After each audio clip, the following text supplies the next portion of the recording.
Hello dears, welcome to ഐഫർ education. ഇന്ന് നമ്മൾ നമ്മുടെ കൊമേഴ്സ് സബ്ജക്റ്റിൻ്റെ 4th യൂണിറ്റ് ആയിട്ടുള്ള ബാങ്കിങ് ആൻഡ് ഫിനാൻഷ്യൽ ഇൻസ്റ്റിറ്റ്യൂഷൻസിൻ്റെ ഒരു കംപ്ലീറ്റ് അനാലിസിസുമായിട്ടാണ് നമ്മൾ വന്നിട്ടുള്ളത്. അനാലിസിസിലുപരി നമ്മൾ ഇന്ന് എന്താ പറയുക, നമ്മുടെ ബാങ്കിങ്ങിൽ റിപ്പീറ്റഡ്ലി ചോദിച്ചിട്ടുള്ള കുറച്ച് ടോപ്പിക്സ്, ഓക്കെ, അതാണ് നമ്മളിന്ന് ഡിസ്കസ് ചെയ്യാൻ പോകുന്നത്. അത് ഏതൊക്കെയാണെന്ന് നിങ്ങൾക്ക് ഞാൻ പരിചയപ്പെടുത്തി തരാം. ഓക്കെ, അതിൽ നിന്ന് ഏതൊക്കെ ടൈപ്പ് ക്വസ്റ്റ്യൻസാണ് വന്നിട്ടുള്ളത്, അതിൽ നിന്ന് തന്നെ ഏതൊക്കെയാണ് എങ്ങനെയാണ് നിങ്ങൾ അതിനെ പഠിക്കേണ്ടത്, എങ്ങനെയാണ് നിങ്ങൾ അതിനെ അപ്രോച്ച് ചെയ്യേണ്ടത്, ടോപ്പിക്സിനെ അപ്രോച്ച് ചെയ്യേണ്ടത് എന്നുള്ളതിനെ പറ്റിയിട്ടുള്ള ഒരു ഡീറ്റെയിൽഡ് വീഡിയോ ആണ് ഇന്ന് നമ്മൾ നോക്കാൻ പോകുന്നത്. സോ നമുക്ക് വീഡിയോയിലോട്ട് പോവാം. Unit 4 banking and financial institutions. Okay, കുറേ ഫാക്ച്വൽ ആയിട്ടുള്ള കാര്യങ്ങൾ പഠിക്കാനുള്ള ഒരു യൂണിറ്റാണ് എന്തെന്ന് പറയുന്നത്, നമ്മുടെ ബാങ്കിങ് ആൻഡ് ഫിനാൻഷ്യൽ ഇൻസ്റ്റിറ്റ്യൂഷൻ എന്ന് പറയുന്നത്. ഓക്കെ, കുറേ ഫാക്ച്വൽ ആയിട്ടുള്ള കാര്യങ്ങൾ നമ്മൾ എന്ത് ചെയ്യണം, ഇതിൽ പഠിക്കാനായിട്ടുണ്ട്. ഓക്കെ, ഓരോ ബാങ്കുകളെ പറ്റിയിട്ടുള്ള പല ഡീറ്റെയിൽസ്, ഓക്കെ, ഡിഫറെൻറ്റ് ബാങ്കുകളെ പറ്റിയിട്ടുള്ള ഡീറ്റെയിൽസ് പഠിക്കണം, ഇയേഴ്സ് പഠിക്കാനുണ്ടാവും.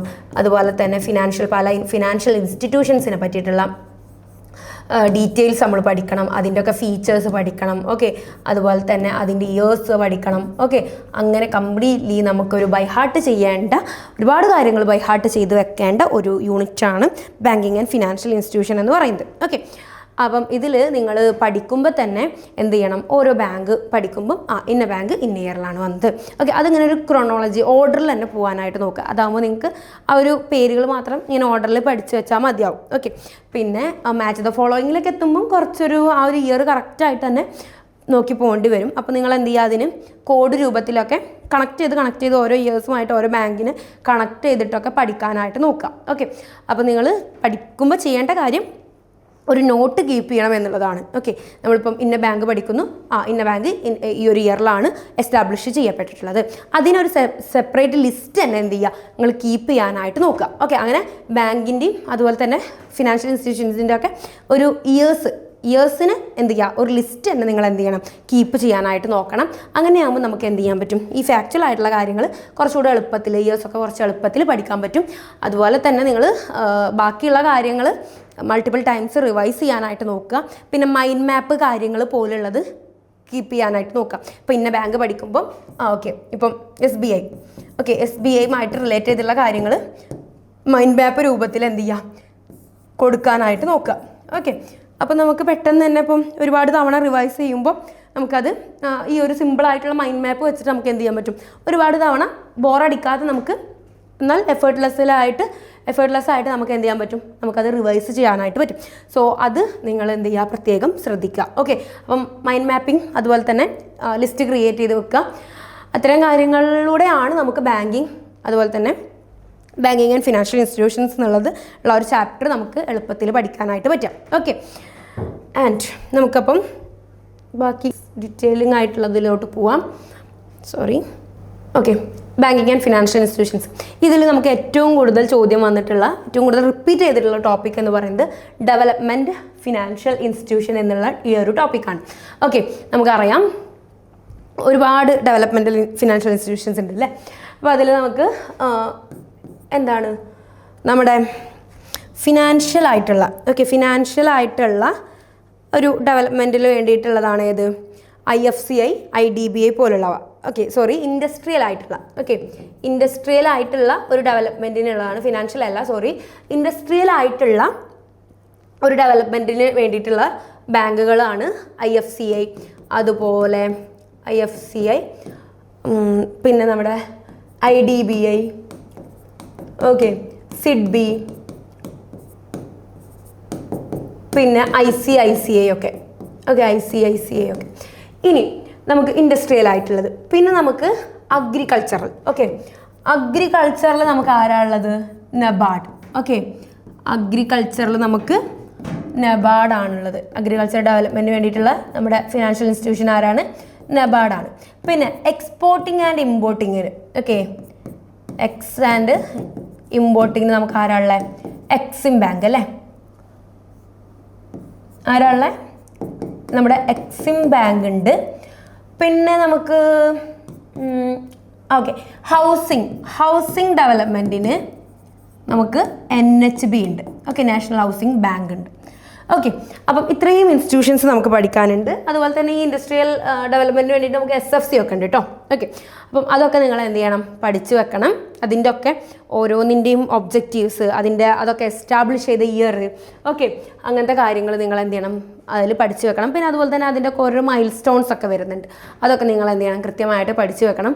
മെയിൻലി കണ്ടുവരുന്ന ഒരു ചോദ്യം ഇതിൻ്റെ ഒക്കെ എസ്റ്റാബ്ലിഷിങ് ഇയറുമായിട്ട് ഇവയെ മാച്ച് ചെയ്യാനായിട്ടുള്ള ക്വസ്റ്റ്യൻസ് ആണ് ഇതിന്ന് അധികവും കണ്ടുവരാറുള്ളത്. പിന്നെ നമ്മുടെ reserve bank of India RBI അല്ലേ. RBI നമ്മൾ വളരെ ചെറിയ ക്ലാസ് മുതലേ പഠിച്ചു വരുന്നൊരു ടോപ്പിക്കാണ് RBI എന്ന് പറയുന്നത്. അതിൽ നമുക്ക് സബ്സിഡറീസ് ഓഫ് RBI, ഓക്കെ, RBIൻ്റെ സബ്സിഡറീസ് പഠിക്കാനായിട്ടുണ്ട്.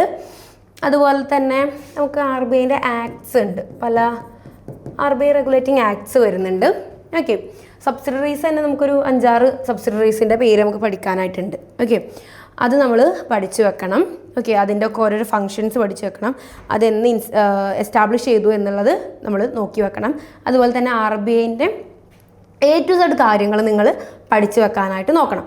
പിന്നെ അടുത്തത് വളരെ ഇമ്പോർട്ടൻ്റ് ആയിട്ടുള്ള ഒരു ടോപ്പിക്കാണ്.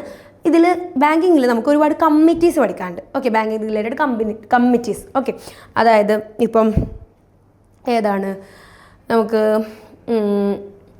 ശിവരാമൻ കമ്മിറ്റി, ഓക്കെ, അങ്ങനെയുള്ള പല ടൈപ്പ് കമ്മിറ്റീസ്, ഓരോ ബാങ്കുകളും ഓരോരോ കമ്മിറ്റീസിൻ്റെ റെക്കമെൻഡേഷൻ പ്രകാരമാണ് വന്നിട്ടുള്ളത്. ഓക്കെ, അങ്ങനെ ഒരു സെറ്റ് ഓഫ് കമ്മിറ്റീസ് തന്നെ നമുക്ക് ഇന്ന് വരെ PYQലായിട്ട് തന്നെ ചോദിച്ചിട്ടുണ്ട്. ഓക്കെ, അതിൻ്റെ ഒരു ലിസ്റ്റൊക്കെ നമ്മുടെ കയ്യിലുണ്ട്. അതൊക്കെ നമുക്ക് അടുത്തൊരു ക്ലാസ്സുകളിലൊക്കെ ആയിട്ട് നോക്കാം. ഓക്കെ, അപ്പോൾ ഇതിൽ നമുക്ക് കമ്മിറ്റീസ് വളരെ ഇമ്പോർട്ടൻ്റ് ആണ്. ഓരോ കമ്മിറ്റി അതിൻ്റെ ഹെഡ് ആരാണ്, അതുപോലെ തന്നെ ആ കമ്മിറ്റീൻ്റെ റെക്കമെൻഡേഷൻ അല്ലെങ്കിൽ ആ കമ്മിറ്റി കാരണമായിട്ടുണ്ടായ ഒരു മാറ്റം, അതൊക്കെ മാച്ച് ചെയ്യാനൊക്കെ ആയിട്ട് വന്നിട്ടുണ്ട്. അതുപോലെ തന്നെ ഇപ്പോൾ റീസെൻ്റായിട്ട് ഈ കമ്മിറ്റീസ് രൂപീകരിച്ച ഇയറും കൂടെ ചോദിച്ചിട്ടുണ്ട്. ഓക്കെ, കമ്മിറ്റി പഠിക്കണം, അതിൻ്റെ രൂപീകരിക്കപ്പെട്ട ഇയർ പഠിക്കണം, അതിൻ്റെ ഹെഡ് ആരാന്ന് പഠിക്കണം. ഓക്കെ, അതുപോലെ തന്നെ ഓരോ കമ്മിറ്റീൻ്റെയും പർപ്പസ് അല്ലെങ്കിൽ അതിൻ്റെ ഒരു എയിം എന്തായിരുന്നു എന്നുള്ളത് കൂടെ നമ്മൾ എന്ത് ചെയ്യണം, പഠിച്ചു വെക്കേണ്ടതായിട്ടുണ്ട്. അടുത്ത ഒരു ടോപ്പിക്കാണ് SEBI, security and exchange board of India. Okay, നമുക്കറിയാം സെക്യൂരിറ്റീസിൻ്റെ ഒക്കെ കാര്യങ്ങൾ, ഒരു ഷെയർ ഇഷ്യൂ, അതിൻ്റെ ഒക്കെ കാര്യങ്ങളാണ് നമ്മൾ എന്ത് ചെയ്യുന്നത്, സെബി റെഗുലേറ്റ് ചെയ്യുന്നത്. ഓക്കെ, സെബി റെഗുലേഷൻസ് അതാണെന്ന് നമുക്കറിയാം. അപ്പം ഇതിൽ ആദ്യമൊക്കെ വളരെ ബേസിക് ക്വസ്റ്റ്യൻസ് ആണ് ചോദിച്ചിരുന്നത്. സോ നമ്മൾ ബേസിക് ആയിട്ടുള്ള സെബിയെ പറ്റിയുള്ള ബേസിക് ആയിട്ടുള്ള കാര്യങ്ങൾ പഠിക്കണം. പിന്നെ ഇപ്പോൾ ഈ റീസെൻ്റായിട്ട് സെബിൻ്റെ വർക്കിങ്ങിന് റിലേറ്റ് ചെയ്തിട്ടുള്ള ക്വസ്റ്റ്യൻസും ചോദിച്ച് കാണുന്നുണ്ട്. ഓക്കെ, സെബീൻ്റെ ഒരു കംപ്ലയിൻസ്, സെബി സ്വീകരിക്കുന്ന ആക്സെപ്റ്റ് ചെയ്യുന്ന കംപ്ലയിൻസിൻ്റെ ടൈപ്സ് എന്നൊക്കെ ക്വസ്റ്റ്യൻ വന്നിട്ടുണ്ട്. സോ സെബിയുമായിട്ടുള്ള ബന്ധപ്പെട്ടുള്ള A to Z കാര്യങ്ങൾ നിങ്ങൾ എന്ത് ചെയ്യണം, പഠിക്കാനായിട്ട് നോക്കണം. ഓക്കെ, വർക്കിംഗ് ഒക്കെ റിലേറ്റ് ചെയ്തുള്ള ക്വസ്റ്റ്യൻസൊക്കെ ഇപ്പോഴാണ് നമ്മൾ ചോദിച്ച് കാണുന്നത്. ഓക്കെ, അപ്പം അത്രയും ഇൻഡെപ്തിൽ ഇതിന്ന് ക്വസ്റ്റ്യൻ വരുന്നുണ്ട്. ഓക്കെ, ഇനി സ്റ്റേറ്റ് ബാങ്ക് ഓഫ് ഇന്ത്യ, ഇത് നമ്മൾ എസ്റ്റാബ്ലിഷിംഗ് ഇയർ ആണ് ചോദിച്ച് കണ്ടിട്ടുള്ളത്. Okay, state bank of India നിങ്ങൾ എന്ത് ചെയ്യുക, കൃത്യമായിട്ട് പഠിച്ചു വെക്കുക. പിന്നെ മണി മാർക്കറ്റ് ഇൻസ്ട്രുമെൻറ്റ്സ്, ഇത് വളരെ ഇമ്പോർട്ടൻ്റ് ആണ്. റീസെൻ്റ് ആയിട്ടുള്ള ടേംസിലായിട്ട് നമുക്ക് ഈ money market instruments, okay, treasury bills, commercial paper, okay, അതുപോലെ തന്നെ സർട്ടിഫിക്കറ്റ് ഓഫ് ഡെപ്പോസിറ്റ്, പിന്നെ repo, okay, reverse repo, okay, ഇത്തരത്തിലുള്ള മണി മാർക്കറ്റ് ഇൻസ്ട്രുമെൻസിൽ നിന്ന് ക്വസ്റ്റ്യൻസ് ചോദിക്കാറുണ്ട്. അതായത് ഇന്നത് തരും. ഓക്കെ, ഒരു സ്റ്റേറ്റ്മെൻറ്റ് തന്നിട്ട് അത് ഏത് ഇൻസ്ട്രുമെൻ്റ് ആണ്, ഏത് താഴെ കൊടുത്തിട്ടുള്ള ഇൻസ്ട്രുമെൻസിൽ ഏതുമായിട്ടാണ് ഈ ഒരു സ്റ്റേറ്റ്മെൻറ്റ് മാച്ച് ആവുന്നത് എന്നുള്ള രൂപത്തിലുള്ള ക്വസ്റ്റ്യൻസ് ഇതിന്ന് ചോദിച്ച് കണ്ടിട്ടുണ്ട്. ഓക്കെ, അതുപോലെ തന്നെ ട്രഷറി ബിൽസും പിന്നെ കൊമേഴ്ഷ്യൽ പേപ്പറൊക്കെ ചോദിച്ചിട്ടുള്ളതാണ്. സർട്ടിഫിക്കറ്റ് ഓഫ് ഡെപ്പോസിറ്റ് എന്താണ്, അതൊക്കെ അതിൻ്റെയൊക്കെ പാർട്ടിസിപ്പൻസ്, അതൊക്കെ ആരാണ് യൂസ് ചെയ്യുന്നത്, ഓക്കെ, അങ്ങനത്തെ കാര്യങ്ങൾ എന്ത് ചെയ്യണം, നിങ്ങൾ കൃത്യമായിട്ട് പഠിച്ചു വെക്കാനായിട്ട് നോക്കണം. ഓക്കെ, പിന്നെ വരുന്നത് RRBs ആണ്, റീജിയണൽ റൂറൽ ബാങ്ക്സ്. ഓക്കെ, അതിപ്പോൾ എല്ലാ ബാങ്കുകളും, ഇപ്പോൾ payment bank, commercial banks, okay, അങ്ങനെയുള്ള എല്ലാ ടൈപ്പ് ബാങ്കുകളെ പറ്റിയിട്ട് നിങ്ങൾ നല്ല വ്യക്തമായിട്ടുള്ള ഒരു ധാരണ ഉണ്ടാക്കി എടുക്കണം. ഓക്കെ, പിന്നെ വരുന്നത് financial technology or digital payments. Okay, അതായത് നമുക്കിതിൽ നമ്മുടെ പേയ്മെൻറ്റ്സ് ഒക്കെ ഇല്ലേ, പേയ്മെൻറ്റ്സ് അതുപോലെ തന്നെ നമ്മുടെ real time RTGS, okay, RTGS, പിന്നെ നെഫ്റ്റ്, ഓക്കെ. ഇത്തരത്തിലുള്ള പേയ്മെൻറ്റ് മെക്കാനിസങ്ങൾ നമുക്കിതിൽ പഠിച്ചു വെക്കാണ്ട്. ഓരോ മെക്കാനിസത്തിൻ്റെയും ഡീറ്റെയിൽഡ് ആയിട്ടുള്ള ഫീച്ചേഴ്സ് കാര്യങ്ങൾ നിങ്ങൾ നോക്കണം.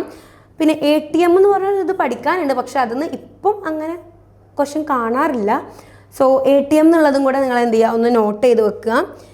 അതുപോലെ ഇപ്പം നമുക്ക് റീസെൻ്റായിട്ട് കാണുന്നൊരു സാധനമാണ് financial inclusion. Okay, financial inclusion എന്ന് പറഞ്ഞിട്ട് ഒരു ടോപ്പിക്കിൽ നിന്ന് ചോദ്യം കണ്ടിട്ടുണ്ട്. ഓക്കെ, ഫിനാൻഷ്യൽ ഇൻക്ലൂഷൻ വേണ്ടിയിട്ട് ഗവൺമെൻറ് ചെയ്യുന്ന പ്രോഗ്രാംസ്, ഓക്കെ, ഗവൺമെൻറ് ഇംപ്ലിമെൻ്റ് ചെയ്തിട്ടുള്ള ഡിഫറെൻറ്റ് പ്രോഗ്രാംസിനെ റിലേറ്റ് ചെയ്തിട്ടുള്ള ഒക്കെ ചോദിച്ച് കണ്ടിട്ടുണ്ട്. സ്റ്റാൻഡപ്പ് ഇന്ത്യ, അതുപോലെ തന്നെ നമ്മുടെ എന്താണ് PMJDY, ഓക്കെ, അങ്ങനെയുള്ള ക്വസ്റ്റ്യൻസ്, അങ്ങനെയുള്ള പ്രോഗ്രാംസൊക്കെ റിലേറ്റ് ചെയ്തിട്ടുള്ള ക്വസ്റ്റ്യൻസ് ഫിനാൻഷ്യൽ ഇൻക്ലൂഷൻ എന്ന് പറയുന്ന ടോപ്പിക്കിൽ നിന്നും ചോദിച്ച് കണ്ടിട്ടുണ്ട്. ഓക്കെ, അപ്പോൾ ഇത്രയാണ് നമുക്ക് ബാങ്കിങ് ആൻഡ് ഫിനാൻഷ്യൽ ഇൻസ്റ്റിറ്റ്യൂഷനിൽ നമ്മൾ മെയിനായിട്ട് നോക്കി വെക്കേണ്ടത്. ഞാൻ പറഞ്ഞല്ലോ, നമുക്ക് ബാങ്കിങ് ആൻഡ് ഫിനാൻഷ്യൽ ഇൻസ്റ്റിറ്റ്യൂഷൻസിൽ നമുക്ക് ഇത്രയേ ഉള്ളൂ തോന്നിയാലും ഇതിൻ്റെ ഉള്ളിൽ ഒരുപാട് കാര്യങ്ങൾ പഠിക്കാനായിട്ടുണ്ട്. അതൊക്കെ നിങ്ങൾ എന്ത് ചെയ്യണം, കൃത്യമായിട്ട് പഠിച്ചു വെക്കണം. ഇൻഡെപ്ത് ആയിട്ടുള്ള നോളജ് വളരെ വളരെ ഇമ്പോർട്ടൻ്റ് ആണ്. പക്ഷേ ആ ഇൻഡെപ്ത് ആയിട്ടുള്ള നോളജിന് നമ്മൾ കൺസൈസ് ആക്കി വെച്ച് ഒരു മൈൻഡ് മാപ്പൊക്കെ സെറ്റ് ചെയ്ത് ഒരു ഇയേഴ്സിനൊക്കെ ഒരു സെപ്പറേറ്റ് ഒരു ജേർണലൊക്കെ കീപ്പ് ചെയ്തിട്ട് പഠിക്കുകയാണെങ്കിൽ നിങ്ങൾക്ക് കുറച്ചുകൂടെ ഇൻട്രസ്റ്റിംഗ് ആയിട്ട് പഠിക്കാൻ പറ്റും. അതുപോലെ തന്നെ നമുക്ക് അത് ഓർത്തെടുക്കാനും എളുപ്പമായിരിക്കും. ഓക്കെ, സോ നിങ്ങൾ എന്ത് ചെയ്യുക, അതൊക്കെ ആ ഒരു ട്രിക്കൊക്കെ യൂസ് ചെയ്യുക. വളരെ ഇൻഡെപ്ത് ആയിട്ട് തന്നെ ഡീപ്പായിട്ട് തന്നെ ബാങ്കിങ് എന്നുള്ള ആ ഒരു ചാപ്റ്ററിനെ നിങ്ങൾ അപ്രോച്ച് ചെയ്യണം. ഓക്കെ, അപ്പോൾ ഇത്രയാണ് നമുക്ക് ഈ ഒരു യൂണിറ്റിൽ പറയാനുള്ളത്. മറ്റൊരു യൂണിറ്റിൻ്റെ അനാലിസിസുമായിട്ട് കാണുന്നതുവരെ ബൈ ഫ്രം ഐഫർ എഡ്യൂക്കേഷൻ.